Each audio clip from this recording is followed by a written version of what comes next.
आज मैं आपको ऐसे 11 वर्ड्स बताऊंगा जिनका यूज आप गलत करते हैं। जैसे मान लीजिए एल्डर का मतलब भी 12 होता है और ओल्डर का मतलब भी 12 होता है, लेकिन जब आप सेंटेंस बनाएंगे तो कहां पर हम ओल्डर का यूज करेंगे, कहां पर एल्डर का यूज करेंगे, वो आज हम इस वीडियो में बताएंगे। ऐसे 11 वर्ड्स का एक्सप्लेन इस वीडियो में करेंगे। सो इस वीडियो को आप अंत तक देखें, ध्यानपूर्वक देखें और नीचे कमेंट करके बताएं कि इस वीडियो से आपको कितना हेल्प मिला है। ले चलता हूं स्क्रीन पर और वहां से मैं आपको बताऊंगा ऐसे 11 वर्ड्स जिनका यूज आप आज के बाद से गलत नहीं करेंगे।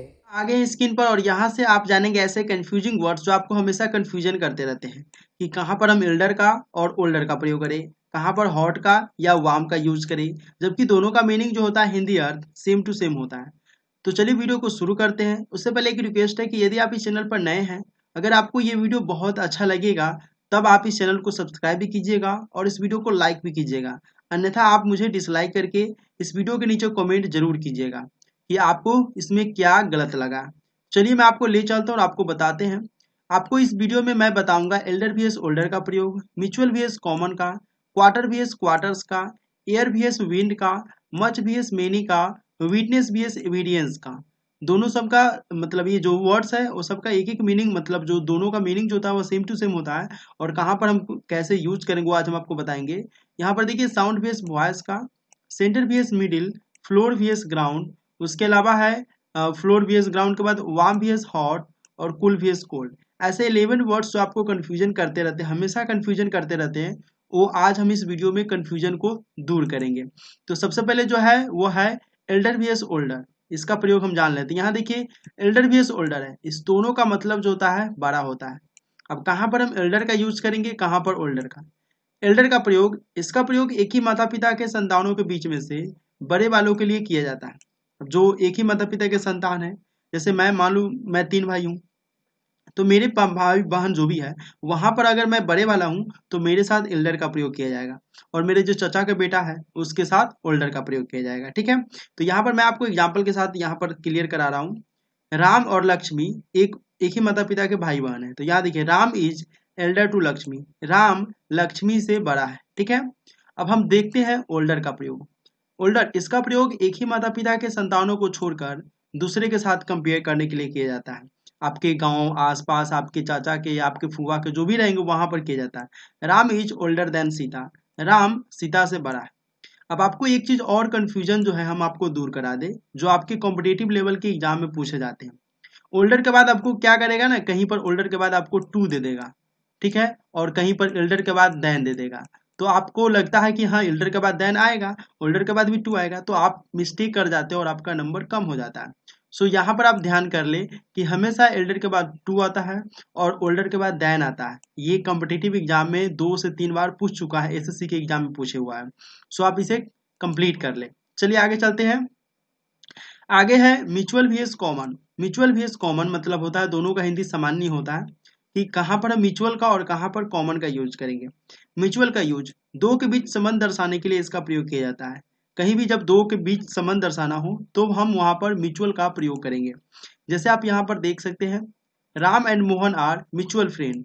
राम और मोहन सामान्य दोस्त है, मतलब दो आदमी है, तो म्यूचुअल का यहाँ पर प्रयोग किए। कॉमन का प्रयोग दो से अधिक के बीच संबंध दर्शाने में इसका प्रयोग किया जाता है। जब दो से अधिक हो और वहां पर हमें संबंध दर्शाना हो तो हम वहां पर कॉमन का प्रयोग करेंगे। इसका भी एग्जाम्पल आपको यहाँ पर दिख रहा है स्क्रीन पर। Draupadi was common wife. Draupadi आम या सामान्य पत्नी थी, लेकिन ये कितने के बीच में संबंध दर्शा रहा है, तो 5 पति इनके थे। ठीक है, और एक द्रौपदी खुद हो गई, यानी 6, यानी 6 के बीच यहाँ पर संबंध दर्शाया जा रहा है। ठीक है, तो ये हो गया कॉमन का यूज। आगे चलते हैं। Quarter VS quarters. क्वार्टर का मतलब जो होता है चौथाई होता है। जैसे आपका अगर मान लिया जाए 100 है, तो 100 को अगर हम 4 से भाग देते हैं तो कितना आएगा, 25 आएगा। ठीक है, तो ये क्या हो गया, 25 हो गया इसका चौथाई। 100 का एक चौथाई हो गया 25। अगर 60 का है तो आप देखते होंगे ना कि टाइम में 3:45 या 4:15 आता है, तो हम वहां पर क्वार्टर का यूज करते हैं। तो ये क्वार्टर का मतलब होता है चौथाई। अब यहाँ पर देखिए क्वार्टर में ए से लगा देते हैं तो क्वार्टर्स हो जाता है, उसका मतलब होता है निवास। ठीक है, अब दोनों का हिंदी जान के आपको यहाँ पर एग्जाम्पल दिया हुआ है। Ram is going to his quarter या Ram is going to his quarters. इस दोनों में कौन सा सेंटेंस सही है। राम चौथाई में जा रहा है, राम अपने चौथाई में जा रहा है, या फिर राम अपने निवास में जा रहा है। तो राम अपने निवास में जा रहा है, तो ये वाला आपका सही होगा, ऊपर वाला ये गलत हो जाएगा। तो आगे हम चलते हैं, क्वार्टर vs क्वार्टर्स हो गया। आगे चलते हैं एयर vs विंड। आपको बता दें एयर का प्रयोग कहाँ पर होता है और विंड का प्रयोग कहाँ पर होता है। एयर वो चीज होते हैं जो नेचर में, नेचर जो है वहां पर प्रेजेंट, नेचर में प्रेजेंट है, जैसे ऑक्सीजन हो गया, कार्बन डाइऑक्साइड, नाइट्रोजन, जो भी गैसेस है वो सभी के सभी एयर में आते हैं। तो ये विंड क्या होता है, विंड जो होता है हवा होता है, ये भी हवा होता है वो भी हवा होता है। ये हवा जब बह रही है, जैसे आप देखते हैं ना कि हवा बह रही है, तो विंड इज ब्लोइंग कहते हैं। इससे क्या होता है, एयर पॉल्यूशन बना हुआ है, मतलब हवा दूषित हो रही है। अब आपको क्लियर करा दे, जो हम सांस लेते छोड़ते हैं, जो प्रेजेंट में जो हमारे पास रहता है वहां पर एयर होता है, और विंड जो रहता है वो बहते हुए रहता है वो होता है। एक और क्लियर आपको करा दे, हवा जो होता है वो वायुमंडल में जितने भी गैसेस हैं वो सारे के सारे एयर के अंदर में आते हैं, और उसके क्षण को जो ये दर्शाता है, उसके मोमेंट को जब ये दर्शाएगा, तो हम वहां पर विंड का प्रयोग करेंगे, विंड। ठीक है, अब हम आपको आगे बताते हैं, आप चाहे तो इसे पॉज करके पढ़ सकते हैं, बहुत सारे इसका जो है मैं डिटेल्स में दे दिया हूँ। सो वीडियो लंबा हो जाएगा, इसीलिए हम थोड़ा इसे भगा कर देखते हैं, आप इसे पॉज करके पढ़ सकते हैं। हम आपको एग्जाम्पल से समझाने की कोशिश करते हैं। देखिए, the air stung my cheeks like fire. हवा ने मेरे गालों को आग की तरह दबा दिया। ठीक है, अब the air stung my cheeks like fire, यहाँ पर एयर जो है स्टंग किया, माई चिक्स मेरे गालों को, लाइक फायर आगों की तरह। तो यहाँ पर एयर जो है थोड़ा गर्म हवा था, मतलब लाइक फायर आगों की तरह दबा दिया। ठीक है ना, तो आग की तरह दबा दिया, तो यहाँ पर एयर जो है वो क्या हो गया, सेम टू सेम जैसे हम सांस लेते, तो सांस लेते और छोड़ते हैं। जब हम सांस को छोड़ते हैं तो उस समय जब हमारा सांस छूटता है तो उस समय क्या होता है, तो सांस जो होता है मेरा, जो सांस लेते हैं उस सांस से मेरा जो सांस छोड़ते हैं उस समय का सांस जो होता है थोड़ा गर्म होता है, तो क्या हो गया, वो एयर रहता है। ठीक है, अब यहाँ पर तो हम ये क्लियर होंगे, या फिर आप देखिए, आपको अगर कंफ्यूजन है तो एक और भी यहाँ पर एग्जांपल है। I am worried about, worried होता है, I am worried about air pollution. आपने एयर पॉल्यूशन तो सुने होंगे ना, एयर पॉल्यूशन, ठीक है ना, एयर पॉल्यूशन, वाटर पॉल्यूशन, ठीक है ना। तो air pollution, I am worried, मैं चिंतित हूँ, अबाउट मतलब के बारे में, एयर पॉल्यूशन हवा प्रदूषित के बारे में मैं चिंतित हूँ। अगर आपको इसमें कोई कंफ्यूजन है तो यहाँ से आपका कंफ्यूजन दूर हो गया होगा। आशा करता हूँ कि दोनों कंफ्यूजन जो है आपका क्लियर हो गया होगा। अगर नहीं क्लियर हुआ है तो नीचे कमेंट जरूर कीजिए। अब यहाँ पर देखिए विंड का example, after sunset the wind had dropped. Sunset के बाद विंड यानी हवा जो है वह ड्रॉप्ड यानी गिर गई, यानी सूर्यास्त के बाद हवा गिर गई थी, मतलब सूर्यास्त जैसे ही हुआ उसके बाद हवा जो है बहना बंद हो गई। ठीक है, तो यहाँ पर ये विंड हो गया, उसके क्षण को दर्शा रहा है कि उसका क्षण मतलब उसका जो मोमेंट जो था वह खत्म हो गया। अब आगे चलते हैं और आपको बताते हैं मच vs मेनी। दोनों का मतलब बहुत होता है, लेकिन कहाँ पर हम मच का यूज करेंगे, कहाँ पर मेनी का। तो आपको बता दें, मच का प्रयोग हम वहां पर करेंगे जहां पर हम उसे गिन नहीं सकते, जैसे हो गया पानी, हो गया वाटर, ठीक है ना, मिल्क हो गया, ठीक है, उसके बाद घी हो गया, दही हो गया, पनीर हो गया, इस तरह की चीज को हम गिन नहीं सकते हैं। जहां पर अनकाउंटेबल होगा, जैसे द्रव पदार्थ आप जानते हैं ना, जो भी द्रव पदार्थ होंगे वो सारे के सारे अनकाउंटेबल होते हैं। ठीक है, और वहां पर हम मच का प्रयोग करेंगे। मेनी का प्रयोग जिसे हम गिन सकते हैं, ठीक है, वहां पर हम मेनी का प्रयोग करेंगे। ठीक है, और इसी में एक सेवरल होता है, जो सेवरल लिखना हम आपको मतलब सेवरल के बारे में नहीं बताएं, SEVERAL होता है सेवरल। ये भी काउंटेबल ही होता है, लेकिन ये अनुमान नहीं होता कि कितना आदमी, जैसे सभा में आदमी प्रेजेंट है मतलब उपस्थित है, अब उस सभा में कितने आदमी वो हम गिन सकते हैं, लेकिन हमें मालूम नहीं है कि कितना है। हाँ, क्लास में बच्चे उपस्थित है तो हम मालूम कर सकते हैं कि क्लास में कितने बच्चे, रोज काउंटिंग होता है। तो सेवरल जो होता है वो भी होता है, ये भी आप जान लीजिए। सेवरल का हम आपको एग्जाम्पल अगले वीडियो में देंगे। ठीक है, यहाँ देखिए, मच मिल्क वाज बॉट स्टरडे। कल बहुत दूध खरीदा गया। अब आप दूध को समझिए कि गिन तो नहीं सकते हैं, जब हम गिन नहीं सकते तो वहां पर मच सही है। तो आपको कंफ्यूजन करने के लिए क्या दे देगा जानते हैं, यहाँ पर दे देगा मेनी मिल्क वाज बॉट स्टरडे।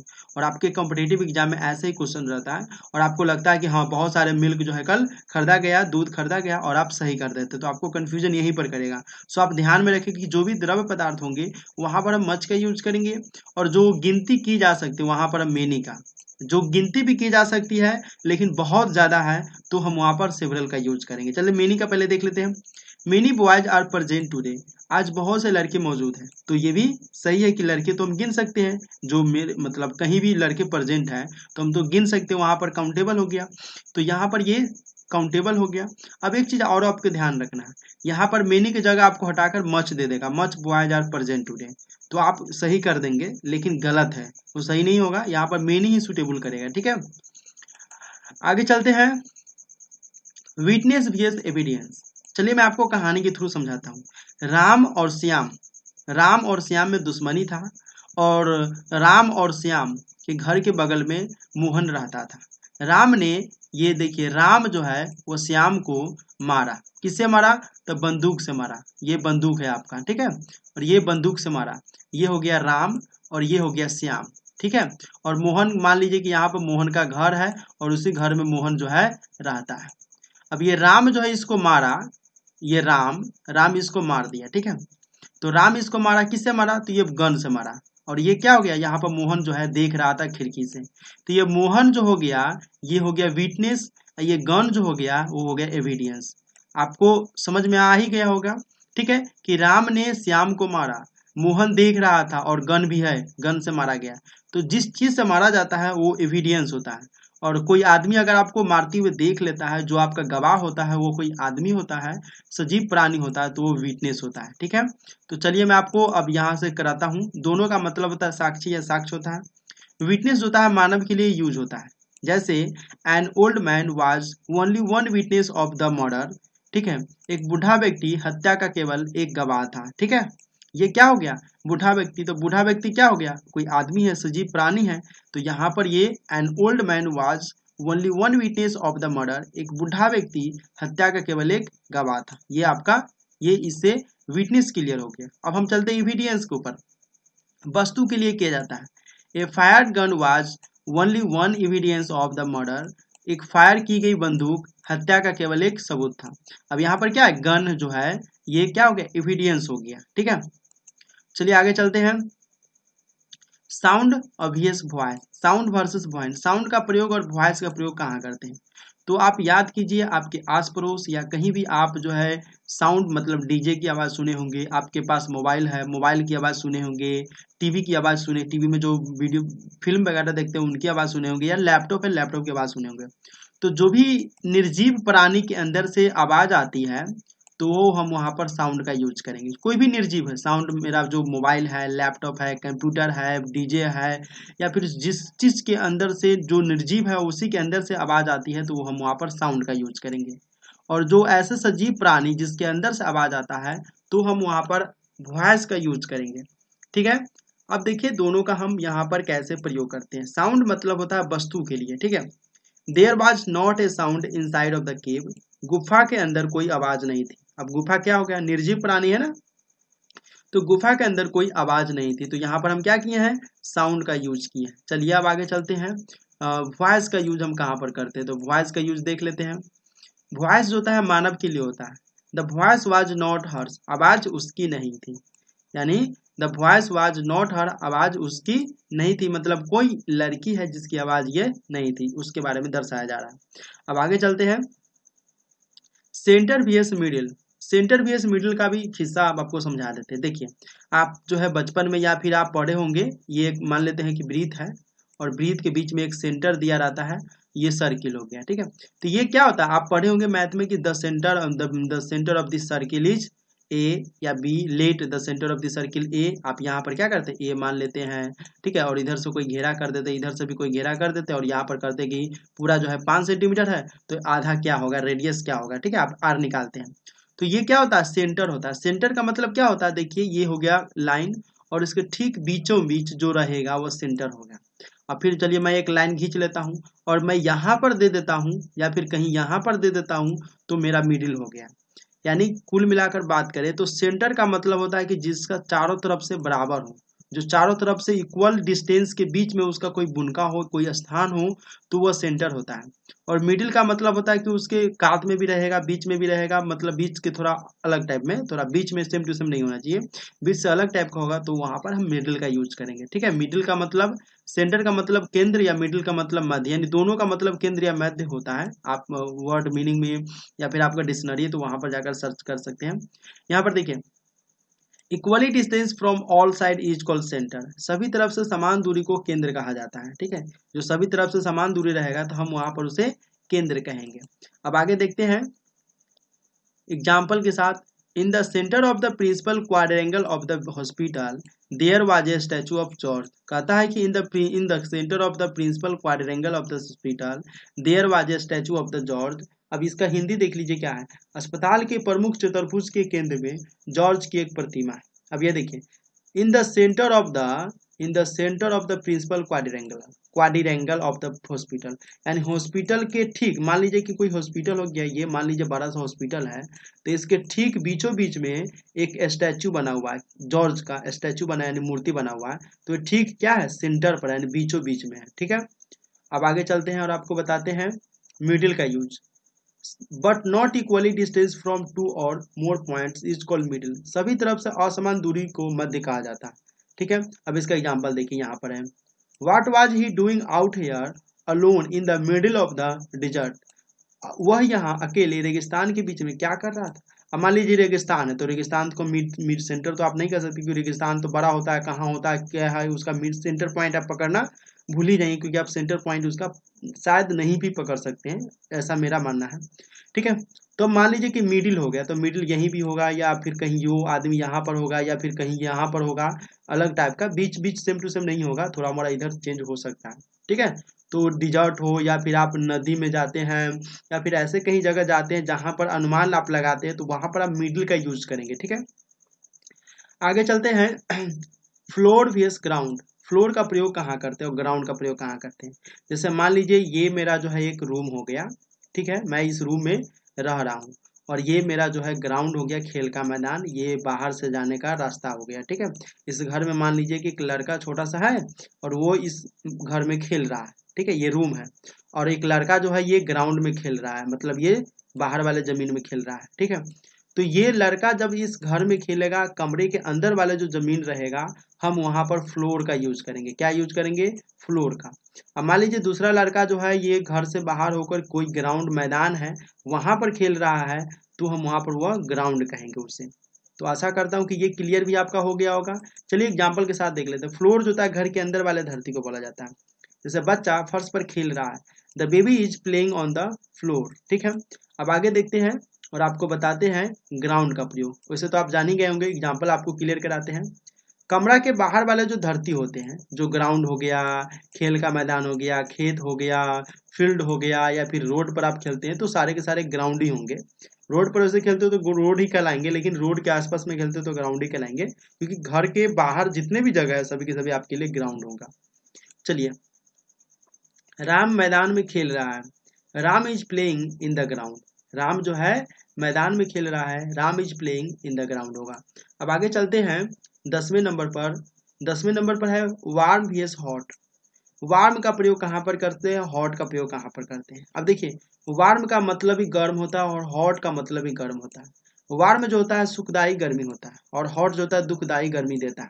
अब सुखदायी गर्मी कब होता है, आप मान लीजिए कि ठंडी का मौसम है और आपको ठंडी बहुत ज्यादा लग रही है, जब भी धूप निकलता है तो आप जाकर धूप में बैठ जाते, तो वहां पर आपको धूप की गर्मी लगती है। तो धूप की गर्मी लगती है तो हम वहां पर क्या करेंगे, ठंडी मौसम में वहां पर हम वार्म का यूज करेंगे। ठीक है, अब मान लीजिए कि गर्मी के मौसम है, और गर्मी के मौसम में आप बाजार से आ रहे हैं 12-1 बजे और आपको गर्मी लग रही है, तो गर्मी लग रही तो हम वहां पर क्या करेंगे, हॉट का यूज करेंगे। ठीक है, ये भी आपको क्लियर हो ही गया होगा।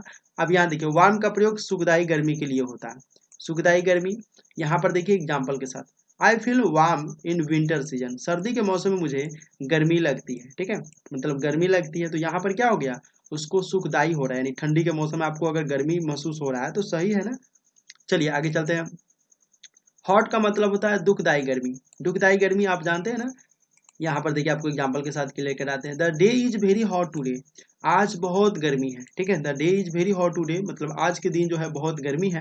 तो आप कहते हैं ना गर्मी में, आज दोस्त बहुत गर्मी है, आज लगता है ना बारिश हो, या लाइन भी नहीं रहता तो कभी कभी आप परेशान भी हो जाते होंगे ना। चलिए 11 नंबर और लास्ट है कूल vs कोल्ड। अब ये कूल और कोल्ड का भी वही लोचा है जो वार्म और हॉट में था। कूल मतलब होता है सुखदायी ठंडी, ठीक है, और कोल्ड मतलब होता है दुखदायी ठंडी। इसी कूल से जो है कूलर बना हुआ है जो गर्मी में यूज आप करते हैं। ठीक है, अब आपको बताते हैं, देखिए बात यह है कि जब आपको गर्मी में जो ठंडा लगता है सुबह सुबह, या फिर आप गर्मी में हवा बहता है तो आपको अच्छा लगता है, तो वो क्या हो गया, वहां पर कूल का यूज करेंगे। ठीक है। अब सर्दी में जब हवा बहती है, हवा बहता है या बहती है आप जाने, ठीक है ना, हमको पता नहीं कि हवा बहता है या बहती होगी, वैसे हवा बहती है होता है। कोल्ड का प्रयोग करेंगे कब, जब सर्दी का मौसम हो और आप घर के बाहर हो और आपको बहुत जोर से हवा लग रही है, पछिया हवा, तो हम वहां पर क्या कहेंगे, कोल्ड का यूज करेंगे, क्योंकि दुख दे रहा है हमें यह हवा। ठीक है। और कूल जो है, कूलर जो गर्मी में यूज करते हैं, इसी कूल से कूलर बना हुआ है। अब आगे देखते हैं, the air is cool in the morning of summer season. गर्मी के मौसम में सुबह की हवा ठंडी होती है। ठीक है। तो कूल मतलब होता है सुखदायी, ठंडी। तो यहाँ पर हम यूज करेंगे the air is cool in the morning of summer season. गर्मी के मौसम में सुबह की हवा ठंडी होती है। ये क्या हो गया, गर्मी के मौसम में हमें सुबह की हवा ठंडी लगती है, तो ये सुखदायी ठंडी हुआ। अब आगे चलते हैं, कोल्ड। कोल्ड का मतलब होता है दुखदायी ठंडा, दुखदायी ठंडा। The air is cool in the morning of winter season, यानी ठंडी के मौसम में हवा ठंडी है, मतलब ठंडी मतलब और भी सर्दी के मौसम में सुबह की हवा ठंडी होती है ना, तो यहाँ पर हम लिखेंगे the air is cool in the morning of winter season. सर्दी के मौसम में सुबह की हवा ठंडी होती है, कोल्ड होती है। कोल्ड मतलब सुखदायी ठंडी, सॉरी दुखदायी ठंडी, और कूल का मतलब सुखदायी ठंडी होता है।